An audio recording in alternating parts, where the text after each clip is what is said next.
وصلنا للحلقة الأخيرة. تخيلي نفسك النهاردة مش بس نظفتي روحك، لأ، ده انت اكتشفتي القوة اللي جواكي، القوة الداخلية اللي جواكي. تعلمتي تتحكمي في حياتك كلها. النهاردة هتتعلمي ازاي تثبتي كل اللي اتعلمتيه وتعيشي حياتك بحرية وسعادة حقيقية من جوه ومن بره. برنامج ترميم روح ده انت اتعلمتي ازاي تفهمي وجعك القديم، وازاي تحرري الطفل الداخلي اللي جواكي، وازاي تبني القوة الداخلية، وبدأتي تطبقي الكلام ده كل يوم. دلوقتي نربط كل ده ببعضه ونثبته ونخليها معانا عادة مستمرة يومية، عشان الحياة تبقى ماشية معاكي بكل سلاسة كده وهدوء وروقان وراحة بال، ويبقى عندك سلام داخلي وتعيشي في نور. تبقى حياتك كده في روقان وسعادة ونور، تخرجي من الضلمة للنور. التحرر الداخلي اللي احنا عملناه جواكي ده مش مجرد شعور بس كده، لأ، ده أسلوب حياة هتعيشي بيه حياتك كلها. اللي اتعلمتيه ده هيفضل جواكي. البرنامج ده هيساعدك ان انت اي موقف صعب في حياتك تقدري ان انت تواجهيه، واي علاقة تقدري تتحديها وتعيشي بحرية، تعيشي بسعادة فعلا حقيقية. تعالي بقى نعمل آخر تمرين معانا.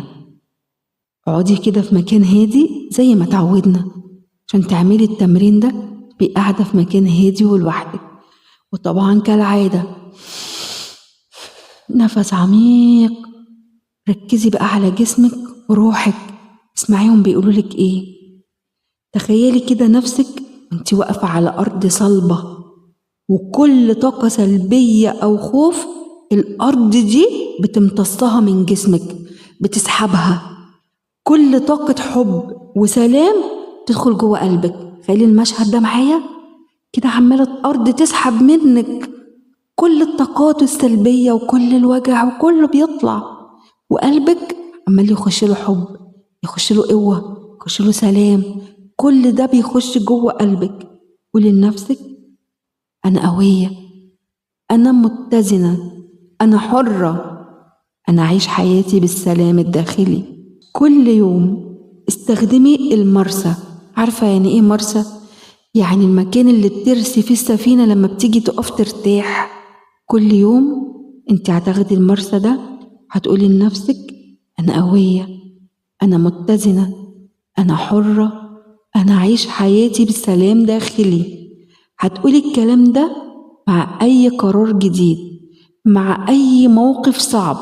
خلاص، اكتبيهم عندك على الموبايل، اكتبيهم في النوت بوك، اكتبيهم في أي حاجة تبقى معاكي لغاية لما تحفظيهم. يبقى ده مبدأ حياة معاكي. أي موقف يجي وفي كده لنفسك تاخدي نفس عميق، تقولي لنفسك: أنا قوية، أنا متزنة، أنا حرة، أنا أشعر بالسلام الداخلي وعيش حياتي بأمان وروقان وراحة بال.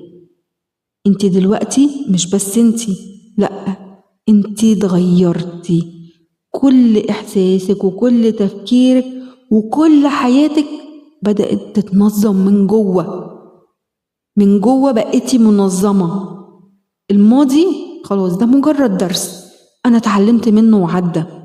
الحاضر ده قوة بقى، أنا بستعدله بقوة. المستقبل حرية وسعادة من جوه ومن بره. خلاص، يعني أي حاجة هتيجي لسه وهتخش أنا مبسوطة، أنا سعيدة، أنا رايق. مفيش حاجة تقدر تعكنني، مفيش حاجة تقدر تضيع فرحتي، مفيش حاجة تقدر تخلي يوم دموعي تنزل على خدي. الرحلة انتهت، بس حياتك الحقيقية بدأت دلوقتي. عايزاكي كل اللي اتعلمتيه ده تستخدميه وحافظي عليه. حافظي على طاقتك وعيشي الحرية الحقيقية كل يوم. لو البرنامج ده فعلا غير حياتك اكتبيلي في التعليقات: أنا بدأت أعيش بحرية وسلام. واشتركي في القناة عشان أي محتوى جديد يقدر يساعدك تحافظي على طاقتك ويكمل رحلتك. وفي النهاية، كل سنة وانتوا طيبين، ورمضان كريم، واتمنى لكم كلكم حياة سعيدة، وتعيشوا في روقان، وتعيشوا في راحة بال، تعيشوا كده في هنا وسعادة. يا رب يدخل عليكم العيد وانتوا فعلا فعلا متغيرين، وبتستعدوا تستقبلوا العيد بطاقة كبيرة، طاقة كلها فرح، كلها سعادة، خلاص طاقة كلها سلام داخلي. تستقبلوا العيد بفرحة العيد فعلا، بفرحة طفلة صغيرة مستنية العيد، مفيش وجع، مفيش حزن، اللي جوانا سعادة وروقان وراحة بال. وفي النهاية أنا ماشية على مهل بس مطمنة، وكل سنة وانتوا طيبين، والسلام عليكم ورحمة الله وبركاته.